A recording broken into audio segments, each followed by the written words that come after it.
नमस्कार। अजय चतुर्वेदी, जिसका इंतजार लंबे समय से ये पूरा देश कर रहा था, वो समय, उसकी तिथि, सब कुछ घोषित हो गया है।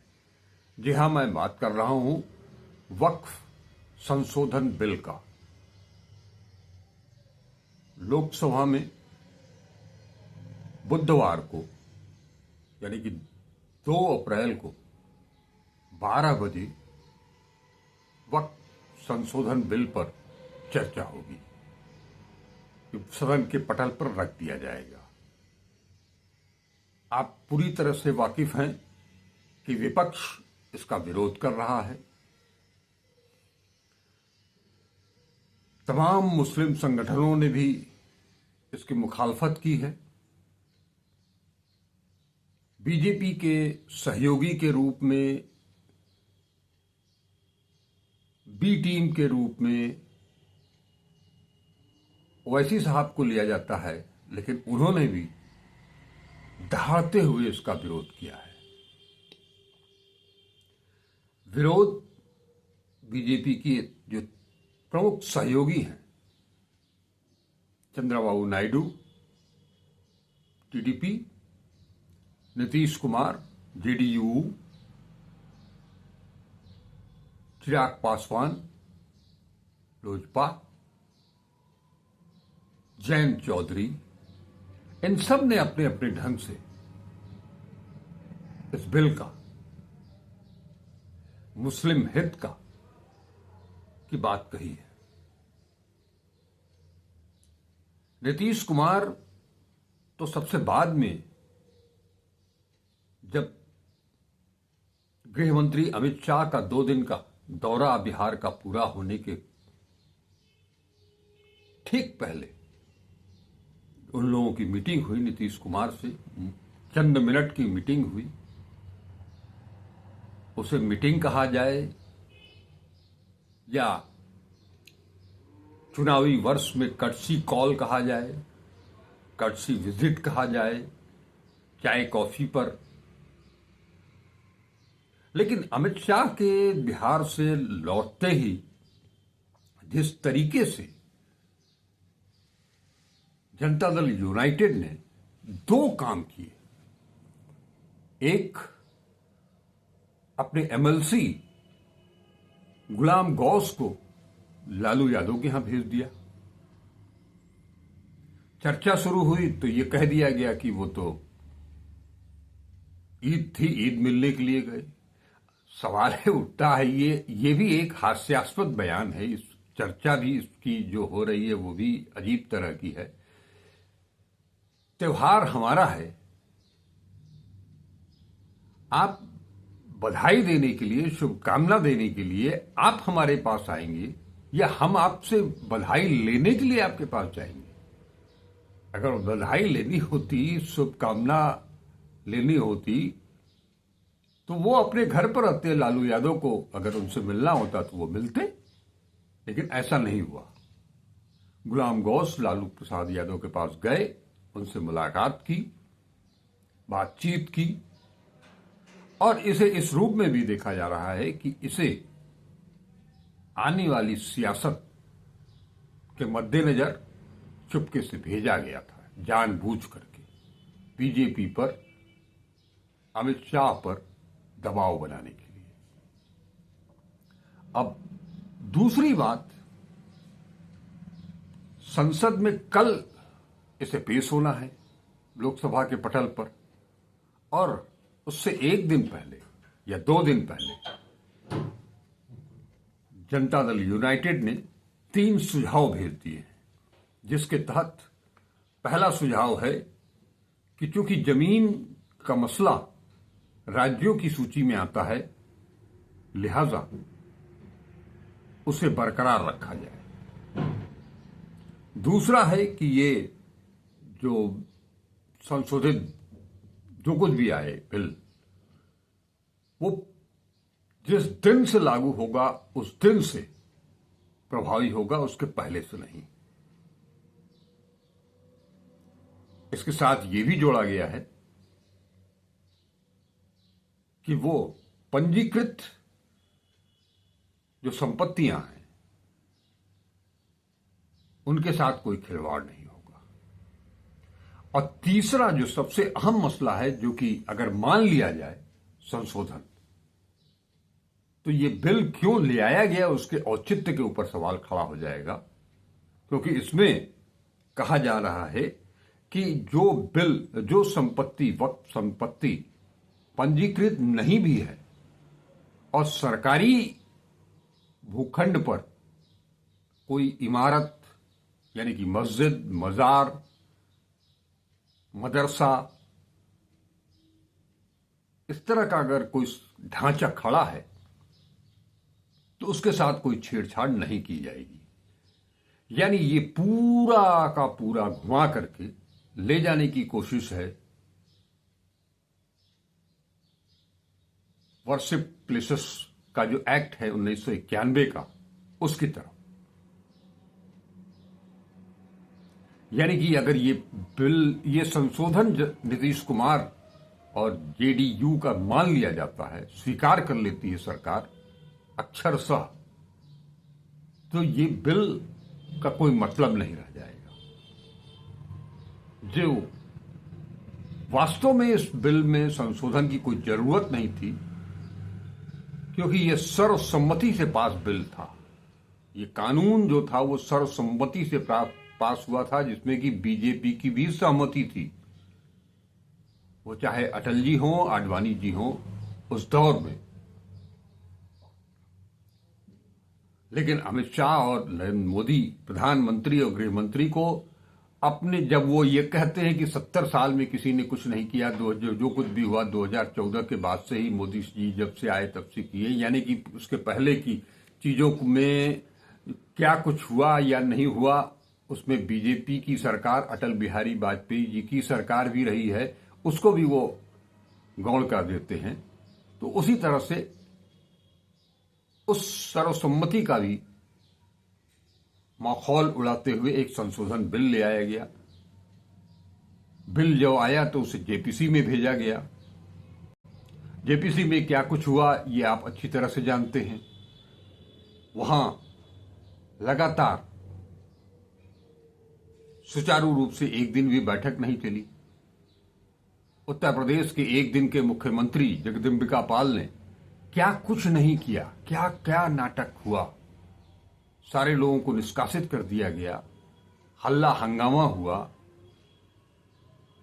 बवाल हुआ, और उसके बाद अब बिना विपक्ष के नोटिंग के वो सदन के पटल पर आ जाएगा।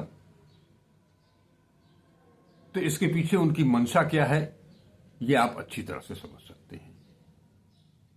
क्योंकि ये बीजेपी है, ये नरेंद्र मोदी हैं और अमित शाह हैं, जो सामने से कहते हैं कि वो आपके लिए अच्छा है, आपके लिए हितैषी है, होता ठीक उसका उल्टा है। इसीलिए मुस्लिम समुदाय पूरी तरह से इसकी मुखालफत कर रहा है और पूरा विपक्ष उनके साथ खड़ा है। तो ये आपको मैंने एक नौटंकी बताई इसको, कि ये भी चर्चाओं में कहा जा रहा है कि ये जो 3 संशोधन हैं, ये अमित शाह ही जाते जाते वो जो 8-9 मिनट की बैठक हुई थी मुख्यमंत्री नीतीश कुमार जी के साथ, तो वहां पर ये उनको दे गए थे कि यही आप भेज दीजिए। इसके पीछे ये भी है कि इनमें से कोई अगर एक मांग भी पूरी कर ली गई, एक संशोधन भी पास कर लिया गया, तो जेडीयू के पास कहने के लिए ये होगा कि हम तो आपके साथ खड़े थे, आपके लिए लड़े, 3 संशोधन, एक तो करवाया ना। इतना तो नीतीश बाबू कह ही सकते हैं, एक तो करवाया ना। लेकिन ऐसा भी करके नीतीश कुमार, जो स्वेच्छा से स्वतः स्फूर्त मुस्लिम वोट पा रहे थे पासमानदाओं का, वो भी खोने के कगार पर पहुंच जाएंगे। दूसरी तरफ अगर हम बात करें टीडीपी की, चंद्रबाबू नायडू इस मुद्दे से कतई सहमत नहीं है। बाकायदे एक टीवी चैनल को ने उनका वो जो मुस्लिम समुदाय के बीच वो आकर के उन्होंने अपना भाषण दिया था, उसके तहत उन्होंने कह दिया था कि हम इसको स्वीकार नहीं करेंगे। जयंत चौधरी और चिराग पासवान भी इसकी मुखालफत कर चुके हैं। लेकिन ये जो लोग भी बोल रहे हैं उसमें वॉयस अगर माने वजन के हिसाब से देखा जाए तो 16 सांसद हैं टीडीपी के और 12 सांसद हैं नीतीश कुमार के, 5 सांसद हैं चिराग पासवान के, 2 सांसद हैं जयंत चौधरी के। ये सारे लोगों ने विरोध तो किया। इसमें से अगर हम बात करें तो नीतीश कुमार और चिराग पासवान, ये 2 नाम ऐसे हैं जिन्हें तत्काल आज से 8-9 महीने बाद होने वाले बिहार विधानसभा चुनाव में भी जाना है। और आपको अच्छी तरह से याद होगा कि रमजान के दौरान नीतीश कुमार की इफ्तार पार्टी का भी 7 मुस्लिम संगठनों ने विरोध किया था, बहिष्कार किया था।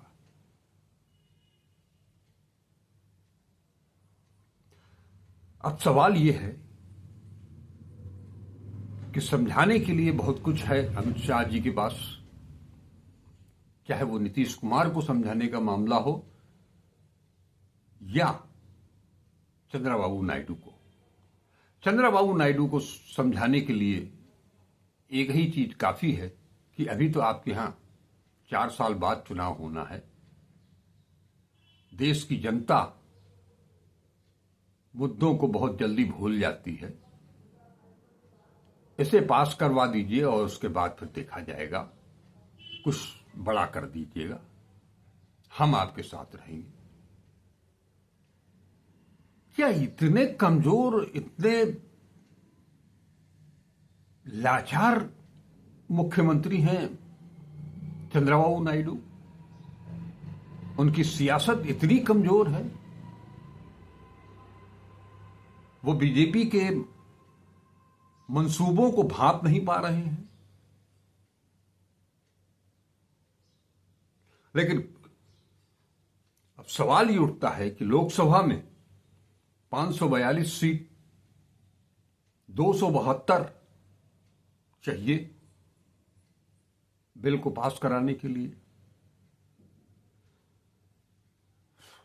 240 तो अकेले बीजेपी के पास है, प्लस जो अभी मैंने गिनाया कि 16 टीडीपी, 12 जेडीयू, 5 लोजपा और 2 लोकदल, यानी कि 35, 40, 240 और 35, 275। अगर ये सब एक साथ जुट करके बिल का समर्थन कर देते हैं तो बिल पास। लेकिन अगर इसमें से ये 35 की जो बैसाखी है वो अगर मुस्लिम जमात के साथ आती है तो क्या होगा? तो एक तरह से ये विश्वास प्रस्ताव हो जाएगा।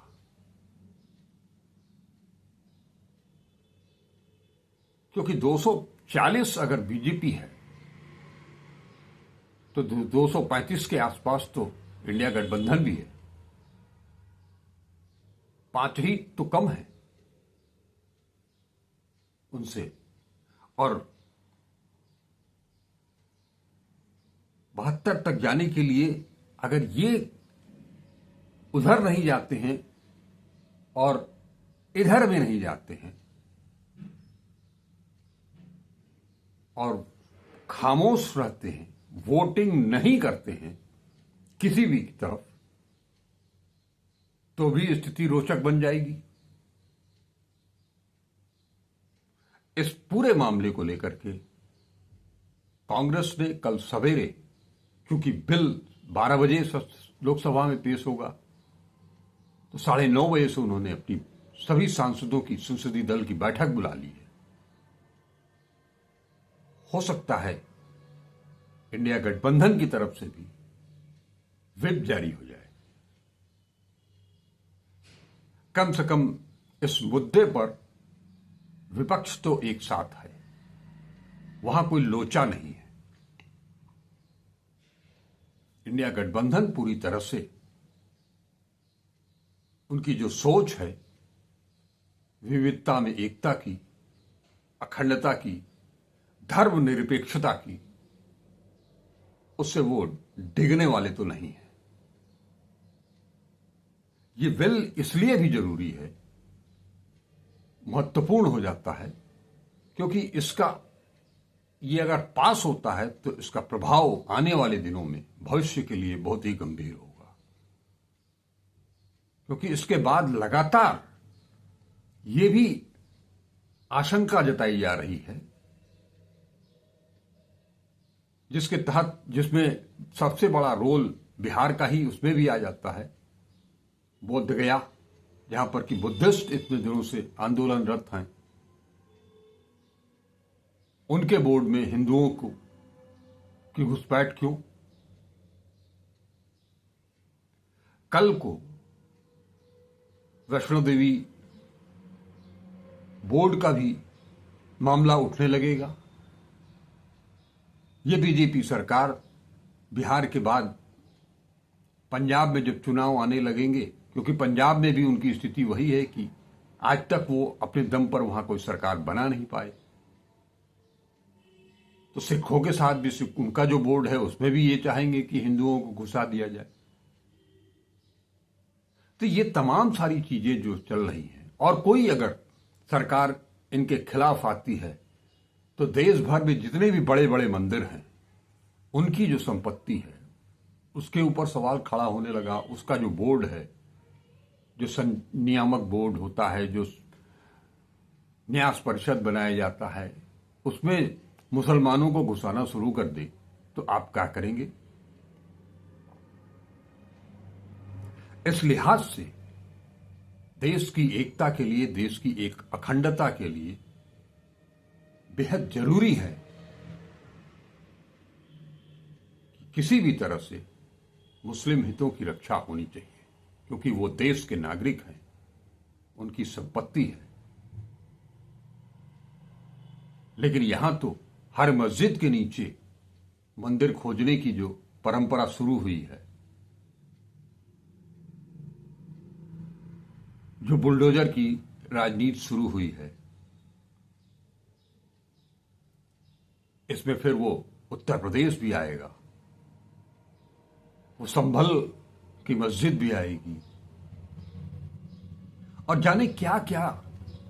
हम आप तो उसके बारे में गिन भी नहीं सकते, हम आप क्या मुस्लिम भी नहीं गिन सकते हैं कि क्या क्या मुद्दे हो सकते हैं उनके खिलाफ। कौन कौन सी मस्जिद, ईदगाह, मदरसा, दरगाह, तमाम सारी चीजें, सब कुछ तो छिन्न भिन्न कर देना है। और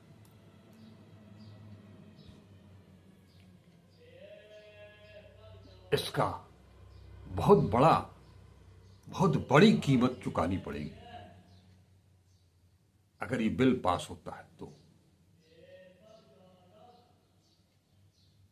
1991 के बाद से ये दूसरा मौका होगा